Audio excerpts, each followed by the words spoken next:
I stood in my driveway, staring at the ashes of my dress blue uniform scattered across the concrete. 22 years of service to this country, 3 tours in Afghanistan, a Purple Heart earned with blood and sacrifice. All of it reduced to charred fabric and melted brass buttons by the Homeowners Association board members who called themselves patriots. The HOA president, Margaret Thornfield, stood there with her arms crossed, a smug smile on her face as she watched me pick up the remains of my military dress uniform. She had no idea what she had just unleashed, no understanding of the brotherhood she had just declared war against.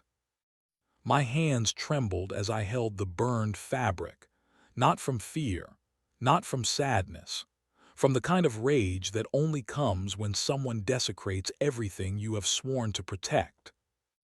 That was the moment I realized that this quiet suburban neighborhood was about to learn why you never mess with a Marine, and more importantly, why you never disrespect the Corps. My name is Staff Sergeant Michael Rodriguez, and after 22 years of serving this great nation, I thought I had earned the right to live in peace. I had survived 3 deployments to Afghanistan, earned a Purple Heart when an IED tore through our convoy, and received commendations for leadership under fire.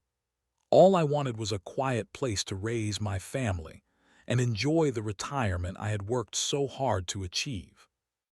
When my wife Sarah and I found the house on Maple Ridge Drive, it seemed like the perfect place to start our new chapter. The neighborhood was pristine, with manicured lawns and matching mailboxes that reminded me of the order and discipline I had known in the military. The Homeowners Association packet we received was thick, filled with guidelines and regulations that I respected as necessary for maintaining community standards. I approached civilian life the same way I approached everything else in the military, with precision, respect, and attention to detail. Every weekend, I would trim my grass to exactly 2.5 inches, paint my mailbox the approved shade of forest green, and ensure my property met every single requirement in the HOA handbook. My neighbors seemed friendly enough during those first few weeks.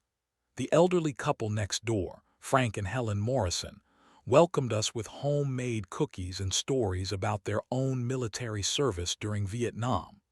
Frank had served in the Navy, and we spent hours on my back porch talking about our experiences and sharing the unspoken understanding that comes between veterans. The HOA board members introduced themselves during our first community meeting. There was Margaret Thornfield, the board president, a woman in her 50s who wore her authority like a uniform and spoke about community standards with the fervor of a drill sergeant. Then there was David Kellerman, the vice president, a real estate agent who seemed more concerned with property values than people. The secretary, Linda Walsh, took notes on everything and everyone with the intensity of someone gathering intelligence. During that first meeting, I stood up and introduced myself to the community. I spoke about my military service, my commitment to following rules and maintaining order, and my desire to be a good neighbor. The room erupted in polite applause, and several people came up afterward to thank me for my service and welcome me to the neighborhood.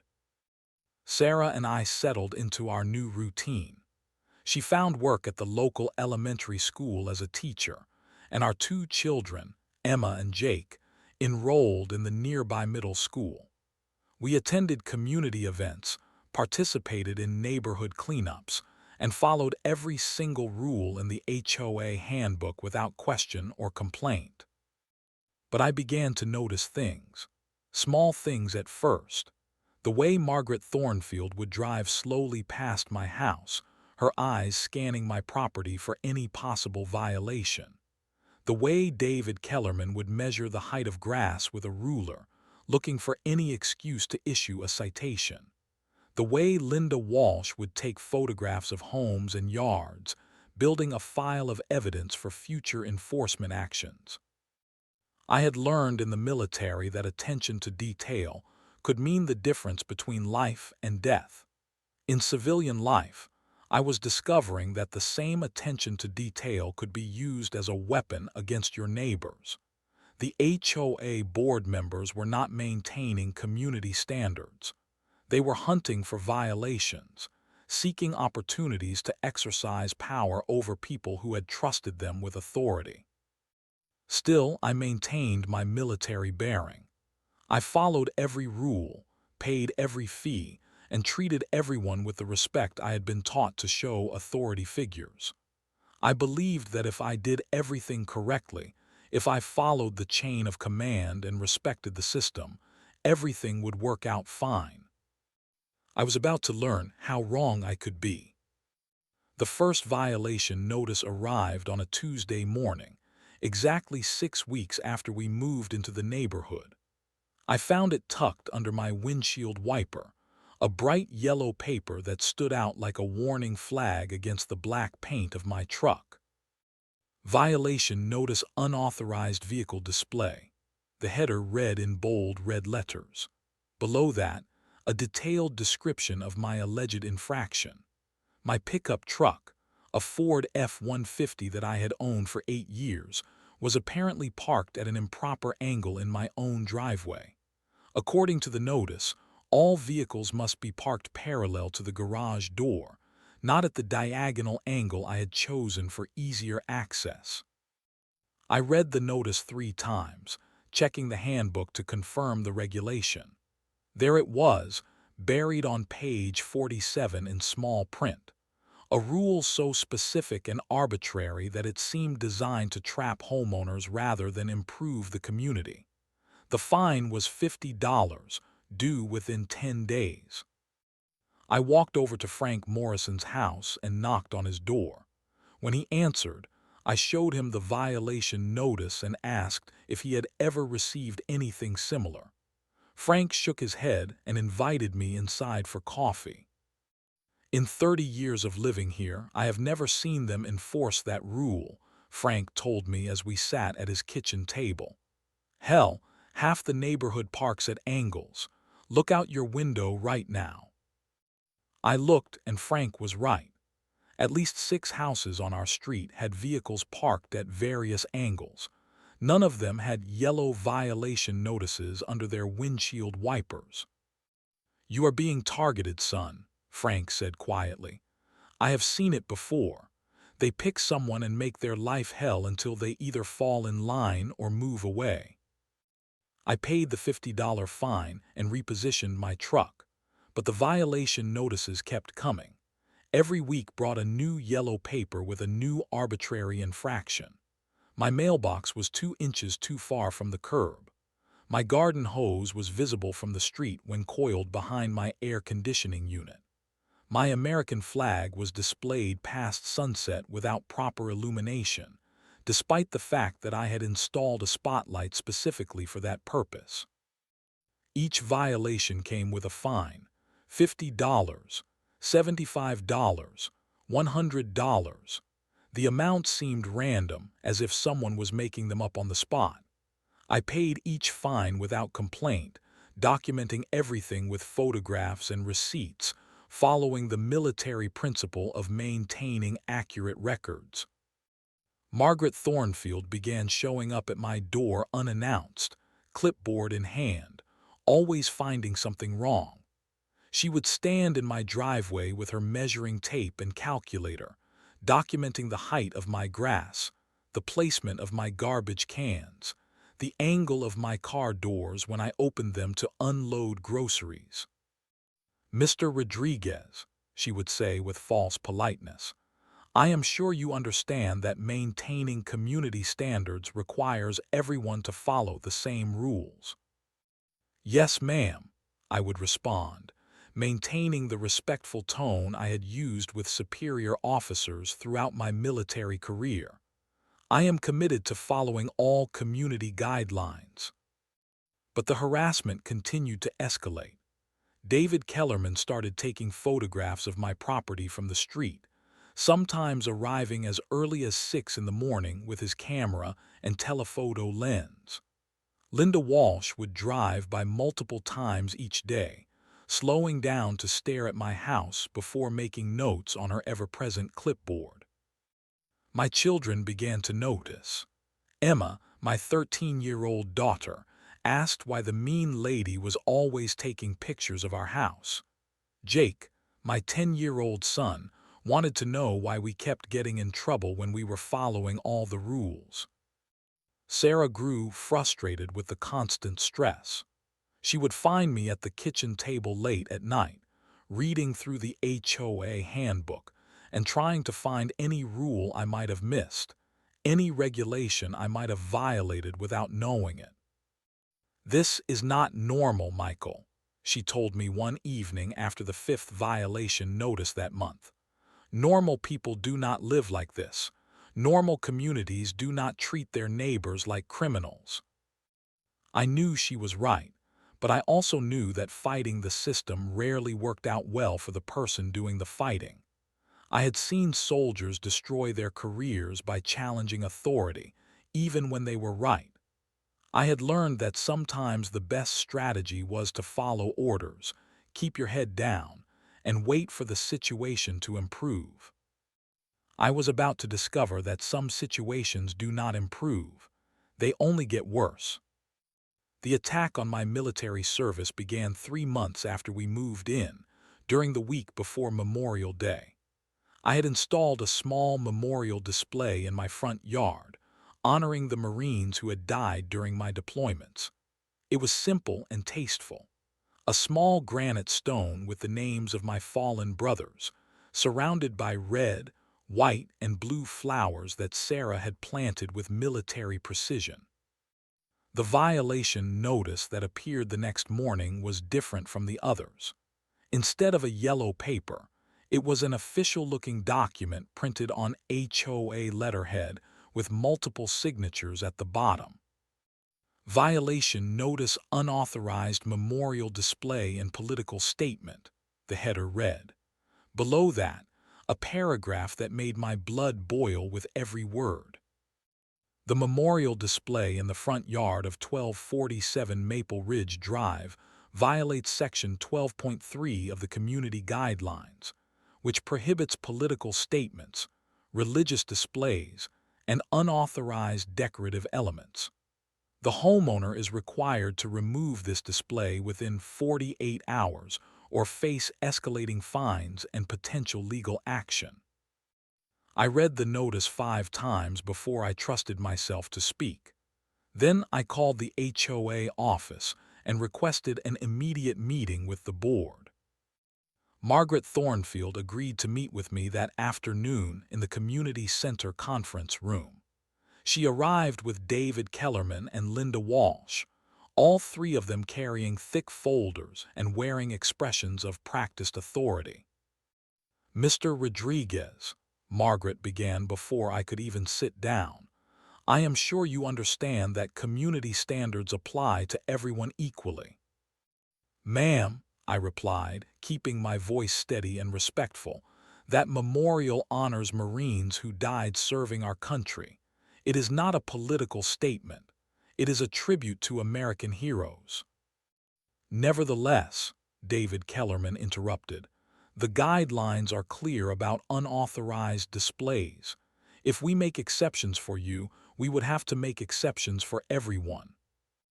I looked around the room at these 3 people who had never worn a uniform, never taken an oath to defend the Constitution, never stood over the graves of friends who had died for their freedom. They were treating the sacrifice of American Marines like a violation of neighborhood aesthetics. "Those men died so you could live in freedom," I said, my military bearings still intact but my patience beginning to fray. "The least you can do is show them some respect." Linda Walsh spoke for the first time, her voice sharp and dismissive. "Mr. Rodriguez, your military service does not make you special. It does not put you above the rules that everyone else has to follow."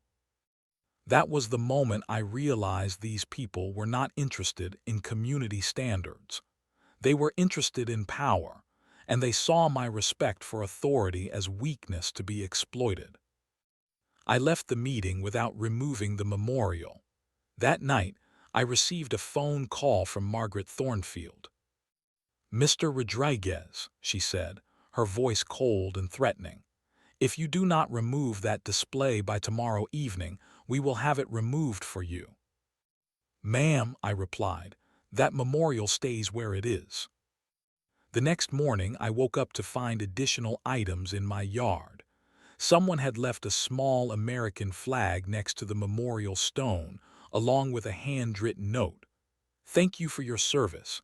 Some of us still remember what freedom costs." A neighbor. Throughout the day, more items appeared. Flowers from Helen Morrison, a small cross from the Catholic family across the street, a yellow ribbon from a house 2 blocks away. By evening, my front yard had become an impromptu memorial to military service, maintained by neighbors who were tired of watching the HOA harass a veteran. Frank Morrison came over that evening and stood with me in front of the display. "30 years I have lived here," he said quietly. "30 years of watching these people turn our neighborhood into their personal kingdom. But this crosses a line, Michael. This is bigger than HOA rules." Margaret Thornfield drove by twice that evening, slowing down to stare at the expanded memorial display. The second time, she stopped her car and rolled down her window. "Mr. Rodriguez," she called out, her voice carrying across the quiet street, "you have until tomorrow morning to clean up this mess, or we will clean it up for you." I walked over to her car and looked her directly in the eyes. "Ma'am," I said, my voice steady but carrying the authority of someone who had commanded Marines in combat, "those men earned the right to be honored, and I earned the right to honor them." She drove away without another word, but I could see the anger in her face. I had challenged her authority in front of the entire neighborhood, and people like Margaret Thornfield do not forgive that kind of disrespect. I should have known she would retaliate. I should have prepared for what was coming next. I came home from the grocery store on a Saturday afternoon to find smoke rising from my backyard. The acrid smell of burning fabric hit me before I even got out of my truck, and I knew immediately that something was terribly wrong. I dropped the grocery bags on the driveway and ran toward the smoke, my heart pounding with a dread I had not felt since my last deployment. What I found in my backyard will haunt me for the rest of my life. My military dress uniform was burning in a metal trash can that someone had placed in the center of my patio. The dress blue jacket that I had worn to military ceremonies, the trousers with the blood stripe that honored fallen Marines, the white dress shirt that had been pressed and starched to perfection. All of it consumed by flames that danced and twisted like demons celebrating their destruction. But it was not just the uniform. My service ribbons were melting in the fire, the colorful fabric curling and blackening as it burned. My rank insignia, the chevrons and rockers that I had earned through years of dedication and sacrifice, were scattered in the flames like worthless scraps of metal. Margaret Thornfield stood on the other side of my fence, watching the fire with satisfaction. David Kellerman was next to her, taking photographs with his phone. Linda Walsh was writing notes on her clipboard, documenting the destruction like she was recording a successful mission. "What have you done?" I whispered, my voice barely audible over the sound of the flames. "We told you to remove that unauthorized display," Margaret replied, her voice cold and emotionless. "Since you refused to follow community guidelines, we took action to protect property values." I stared at the burning uniform, and for a moment I was back in Afghanistan, watching the flag-draped coffins of my Marines being loaded onto transport planes. The uniform burning in front of me was not just fabric and thread. It was the symbol of everything I had sworn to defend. It was the representation of every Marine who had worn that uniform with pride and honor. Sarah came out of the house and saw the fire. She took one look at my face and knew immediately what was happening. She wrapped her arms around me as I stood frozen, watching 22 years of military service burn to ashes. "How did you get into my backyard?" I asked, my voice stronger now, the initial shock giving way to cold anger. "Your gate was unlocked," David Kellerman said with a shrug. "Community safety requires us to inspect properties for fire hazards. You broke into my backyard and burned my military uniform," I said, each word measured and controlled. "You destroyed government property and violated federal law." "We removed unauthorized items that violated community standards," Linda Walsh replied, still writing on her clipboard. "The fire was a safety precaution to prevent the accumulation of flammable materials." I walked over to the burning trash can and tried to save what I could, but the flames had consumed everything. My hands came away covered in ash and soot, the remnants of a uniform that had meant more to me than these people could ever understand. Emma and Jake had come outside to see what was happening. My daughter took one look at the burning uniform and started crying. My son asked why the mean people were burning Daddy's clothes. "Go inside," I told them gently. "Go inside and stay with your mother." Frank Morrison appeared at my fence, his face white with shock and anger. He had served in Vietnam, and he understood exactly what was happening in my backyard. "Jesus Christ, Margaret," he said, his voice shaking with rage. "What the hell is wrong with you?" "Community standards apply to everyone, Frank," she replied. "Even war heroes who think they are above the rules." That was when I lost control. 22 years of military discipline, 22 years of following orders and respecting authority, 22 years of being the better man. All of it evaporated in that moment. I stepped toward Margaret Thornfield, and she must have seen something in my eyes that made her take a step backward. "Ma'am," I said, my voice quiet and dangerous, "you just made the biggest mistake of your life." "Are you threatening me?" she asked, but her voice was not as confident as before. "No, ma'am," I replied. "I am making you a promise. You wanted to play games with a Marine. You wanted to see what happens when you push too far. Now you are going to find out." I turned away from them and walked into my house, leaving the uniform to burn. Sarah followed me inside, and I could hear the HOA board members talking in low voices before they finally left my property. That night, I sat at my kitchen table and made a phone call to Camp Pendleton. Then I made another call to Quantico. Then I called the Marine Corps League, the veterans of foreign wars, and every Marine I had ever served with who was still breathing.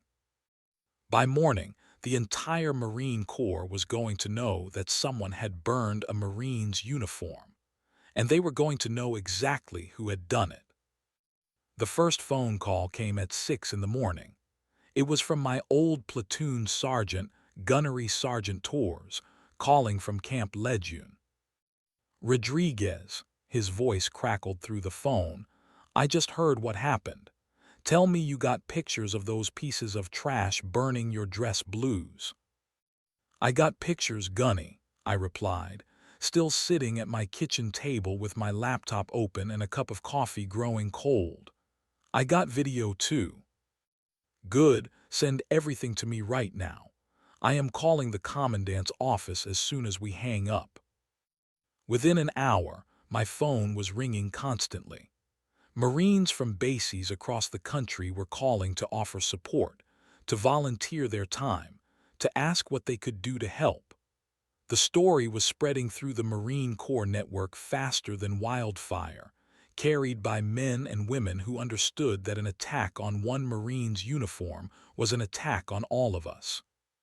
Staff Sergeant Williams called from 29 Palms. "Brother, I got a lawyer in my family. He wants to talk to you about federal charges." Corporal Johnson called from Quantico. "Sergeant Rodriguez, my dad works for the local news. He wants to run this story tonight." Master Sergeant Davis called from Camp Pendleton. "Marine, I am driving to your location this weekend. You are not fighting this alone." The calls kept coming throughout the morning. Active duty Marines, retired Marines, Marine families, and Marine supporters. Each conversation strengthened my resolve and confirmed what I already knew. When you mess with one Marine, you mess with all of us. By noon, the story had reached social media. Someone had created a Facebook page called Justice for Sergeant Rodriguez that gained 3,000 followers in 2 hours. Marines were sharing the photos of my burned uniform, each post accompanied by expressions of outrage and offers of support. The local news crew arrived at my house around 2 in the afternoon. The reporter, a young woman named Jessica Chen, had served in the Army before becoming a journalist. She understood immediately why this story mattered. "Sergeant Rodriguez," she said as her cameraman set up equipment in my living room, "how do you feel about the community response to this incident?" "Ma'am," I replied, "the Marine Corps is a brotherhood. When someone attacks one of us, they attack all of us. These people thought they were dealing with just one man. They were wrong." The interview lasted an hour, covering everything from my military service to the months of harassment to the burning of my uniform. Jessica Chen asked tough questions and gave me the opportunity to tell my story without interruption or editorial comment. That evening, the news story aired on all 3 local television stations. By the next morning, it had been picked up by national networks. CNN, Fox News, and MSNBC all ran segments about the Marine whose uniform was burned by his HOA. The response was overwhelming. The Marine Corps League issued an official statement condemning the destruction of military property. The veterans of foreign wars announced they were sending representatives to support my case. The American Legion created a legal defense fund that raised $50,000 in 24 hours. But it was not just military organizations that responded. Regular Americans, people who had never served in the military but understood respect and honor, began calling and writing to express their support. Teachers, construction workers, nurses, and retirees sent letters and emails sharing their outrage at what had happened. Margaret Thornfield's phone number had been posted online, and she was receiving hundreds of calls from angry Americans who wanted to express their opinion about burning a Marine's uniform. David Kellerman's real estate business was getting negative reviews from customers who had seen the news coverage. Linda Walsh had deleted her social media accounts after receiving thousands of messages condemning her actions. The 3 of them had expected to intimidate one man into compliance. Instead, they had awakened a sleeping giant that stretched across the entire country. Frank Morrison came over that evening and found me on my back porch, reading emails from Marines around the world. "How many people have contacted you?" he asked. "I stopped counting at 500, I replied. "Marines from every base, every state, some from overseas deployments. They are all asking the same question." "What question?" "When do we start fighting back?" Frank sat down in the chair next to me and looked out at the neighborhood that had been his home for 30 years.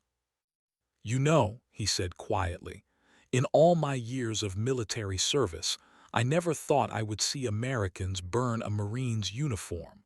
Not in my own backyard." "It ends now, Frank," I told him. "Whatever it takes, however long it takes, this ends now." The war had begun, and the Marine Corps was ready. The Marines landed on Monday morning at exactly 0800 hours.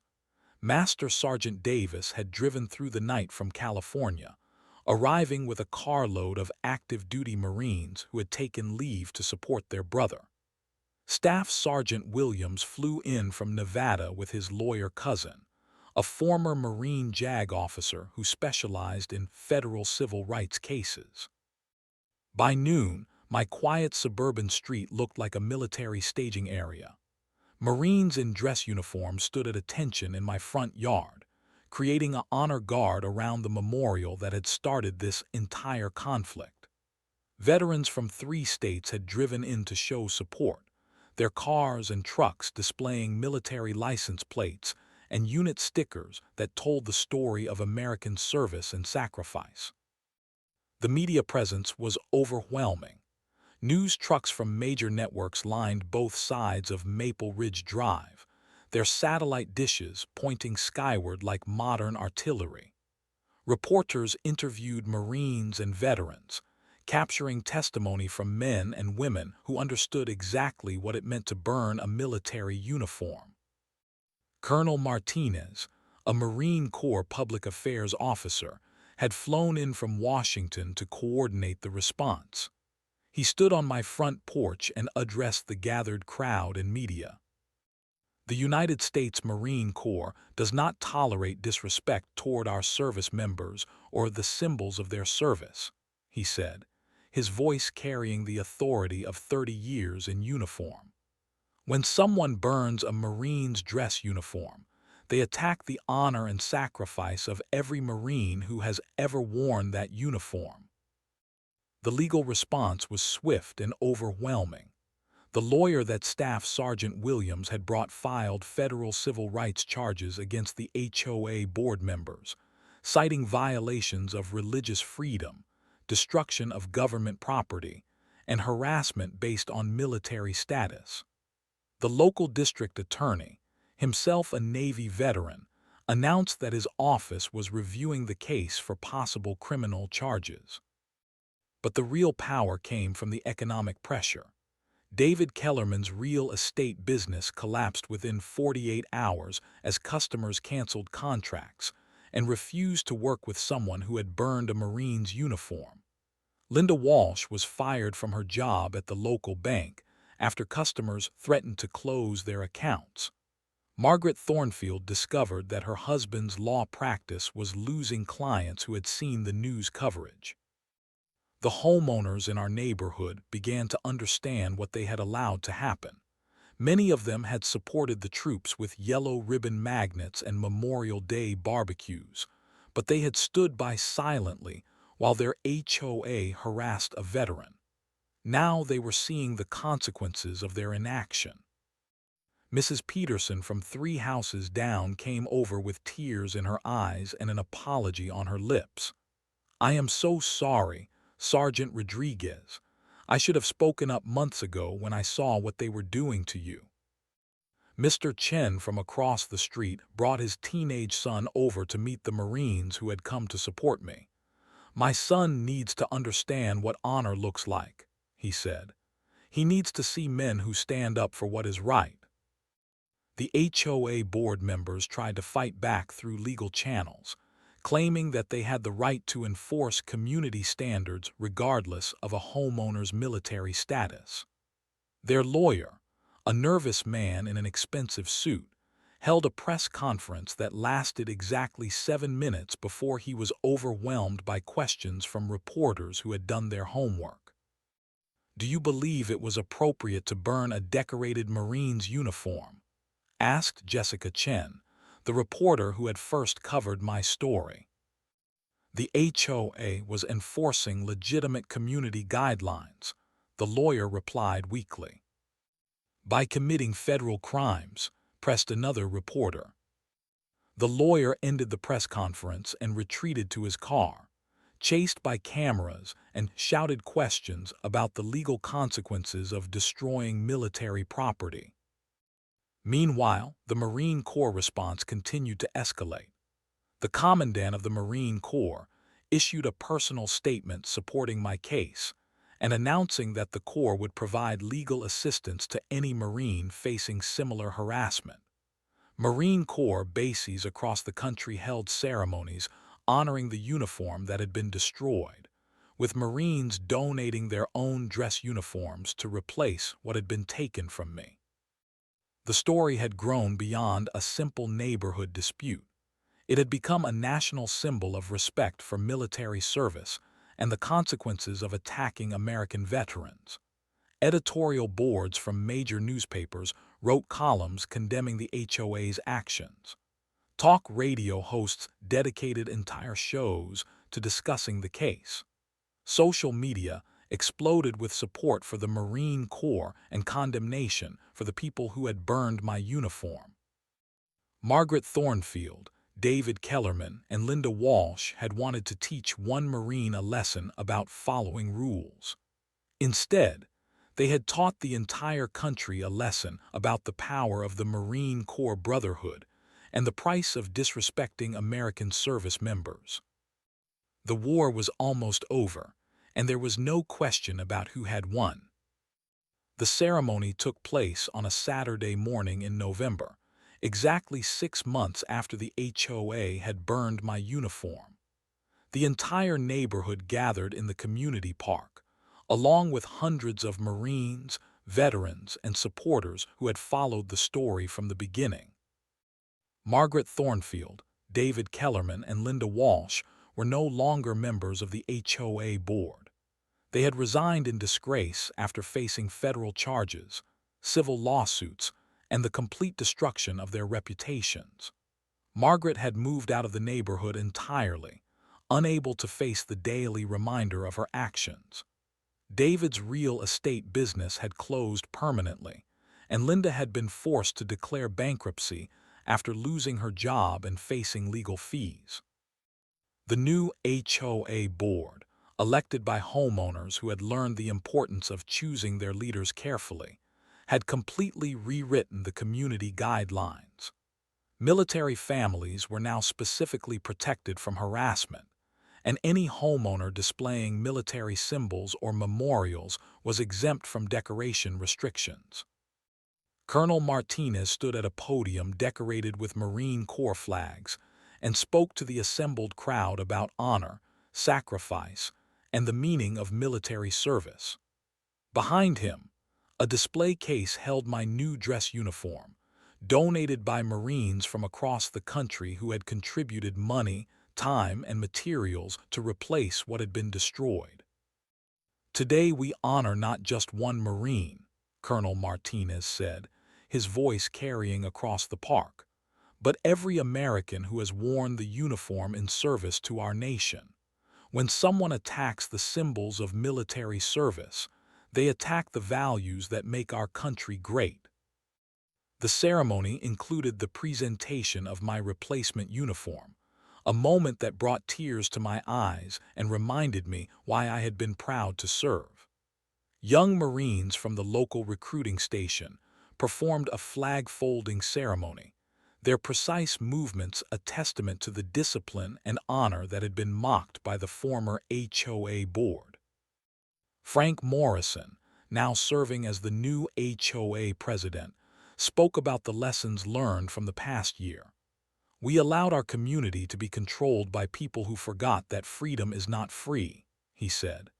We forgot that the men and women who protect our liberty deserve our respect and gratitude, not harassment and persecution.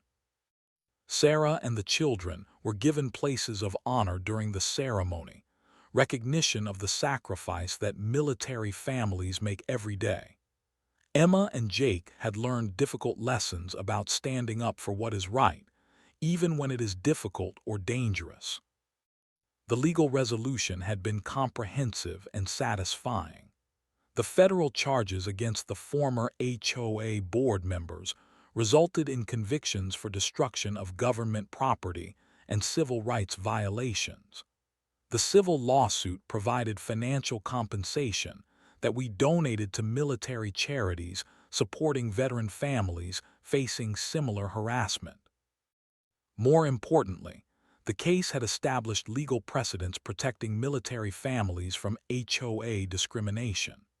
Legislators in 12 states had passed laws specifically prohibiting homeowner associations from targeting military symbols, displays, or families. The story had inspired similar protections at the federal level, ensuring that no other veteran would face the harassment that my family had endured. But the most meaningful outcome was the change in our community itself. Neighbors who had once looked the other way during my harassment now participated in monthly veteran appreciation events. Children who had witnessed the conflict learned about military service and the importance of standing up for their neighbors. The memorial in my front yard, now permanently protected by HOA guidelines, had become a gathering place for the community to honor all veterans. On Memorial Day, the entire neighborhood gathered around the memorial to honor the Marines whose names were carved in granite. Former critics now understood that those names represented real people who had made the ultimate sacrifice for freedom. The flowers that neighbors brought to the memorial were no longer seen as violations of community standards, but as expressions of gratitude and respect.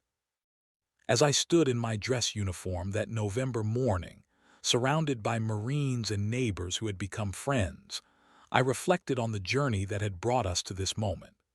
The HOA board members who had burned my uniform thought they were teaching me a lesson about following rules. Instead, they had learned a lesson about the power of honor, the strength of brotherhood, and the consequences of disrespecting American heroes. The Marine Corps motto is Semper Fidelis, always faithful, faithful to each other, faithful to our country, and faithful to the values that make military service a calling rather than just a job.